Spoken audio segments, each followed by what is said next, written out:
Uttarakhand lower PCS 2021 का जो paper complete हुआ है उससे आपको एक सीख ज़रूर लेनी चाहिए अब इस 2024 के क्वेश्चन पेपर से या फिर इस पेपर से। अगर हम उसका अच्छे से विश्लेषण करने पर जाएं तो हमें ये पता चलता है कि उस पेपर को लगभग 1.25 लाख स्टूडेंट ने फॉर्म फिल किया था उस पेपर को देने के लिए, और वहां पर स्टूडेंट गए कितने, तो 81,928 स्टूडेंट्स ने यहाँ पर प्री एग्ज़ाम दिया था। और इस प्री एग्ज़ाम को क्वालिफाई कितने लोगों ने किया, तो केवल 837 स्टूडेंट्स ने यहाँ पर मेंस एग्ज़ाम दिया था, क्वालिफाई इतने हुए।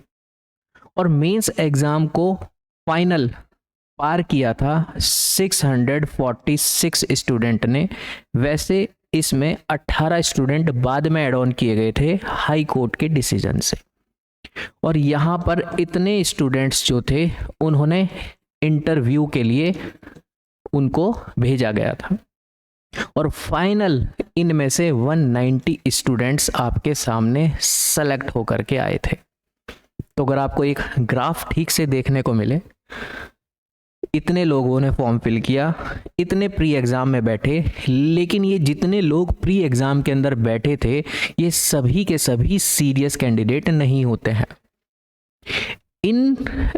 इन स्टूडेंट्स में से लगभग 10% ऐसे होते हैं स्टूडेंट जो सच में सीरियस स्टूडेंट होते हैं, नहीं तो मोस्टली चलो पेपर भर के देख लेते हैं। हम ग्रुप सी की भी तैयारी कर रहे हैं, चलो ये फॉर्म भी डाल करके देख लेते हैं। इस टाइप के कैंडिडेट ज़्यादा मिलते हैं जो सीरियसली तैयारी करते हैं, प्री और मेंस ओरिएंटेड साथ में लेकर के, वो फिर इस बड़े स्क्रीनिंग टेस्ट से निकल करके आते हैं।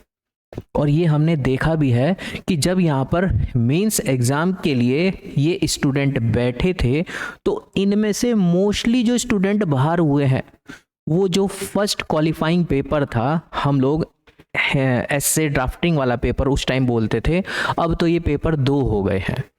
यहाँ पर सब मोस्टली स्टूडेंट बाहर हुए थे। तो अगर ठीक से देखा जाए, अगर आपने ये प्री का चैनल क्लियर कर दिया है तो उसके बाद मेंस में बहुत आराम से अच्छी आपकी पकड़ हो सब्जेक्ट के ऊपर, और एक आपके पास अच्छे राइटिंग स्किल्स हो, तो आप मेंस अच्छे से क्वालिफाई कर सकते हैं। अब आप एक आइडिया लगाइए, उस टाइम यहाँ 190 पोस्ट थी, बट अब इस बार है 113 पोस्ट। उस टाइम भी लगभग इतने लोगों ने फॉर्म फिल किया था, और अभी भी ऐसा अनुमान है कि इतने ही स्टूडेंट फॉर्म फिल कर सकते हैं। और उस टाइम अगर इतने लोग बैठे थे तो इस बार भी अंदाजा ये लगा सकते हैं आप, लगभग इसमें 80 हो सकता है, बट 80 से नीचे नहीं हो सकता है। कंपटीशन हर साल बढ़ रहा है, ये 85 तक भी जा सकता है। अब ज़्यादा अगर स्टूडेंट बैठेंगे तो आपकी जो मेरिट लास्ट टाइम में 105 पर गई थी मैक्सिमम जनरल कैटेगरी पर, इस बार ये वेरी भी कर सकती है, बट वो डिपेंड करेगा कि आपका जो एग्ज़ाम पेपर आया है वो किस लेवल पर आया है।